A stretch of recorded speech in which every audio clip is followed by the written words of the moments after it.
సంక్రాంతికి బరిలో దిగిన చిరు బాలయ్య 2 సినిమాలు సూపర్ హిట్ టాక్ ను సొంతం చేసుకోగా అసలు సంక్రాంతి విజేతలు ఎవరు అని ఇప్పుడు చిరు బాలయ్య అభిమానుల్లో సందేహం మొదలైంది. చిరు 150 సినిమా కావడంతో విపరీతమైన క్రేజ్ వచ్చిన ఖైదీ నెంబర్ 150 విశేషమైన ప్రేక్షకాదరణ లభిస్తుంది.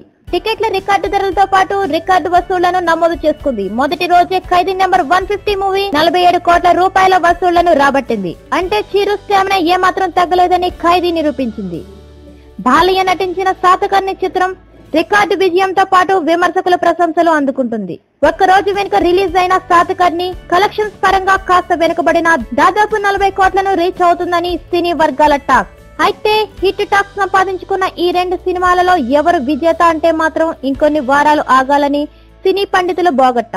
అయితే ఇరువురు అభిమానులు ఈ సినిమాల హిట్ టాక్ తో ఫుల్ జోష్ లో ఉన్నారు. ఈ వీడియోస్ మీకు నచ్చినట్లయితే సబ్స్క్రైబ్ చేయండి, నచ్చితే లైక్, కుదిరితే కామెంట్ ఇవ్వండి. మరిన్ని ఇంట్రెస్టింగ్ వీడియోస్ కోసం టచ్లో ఉండండి.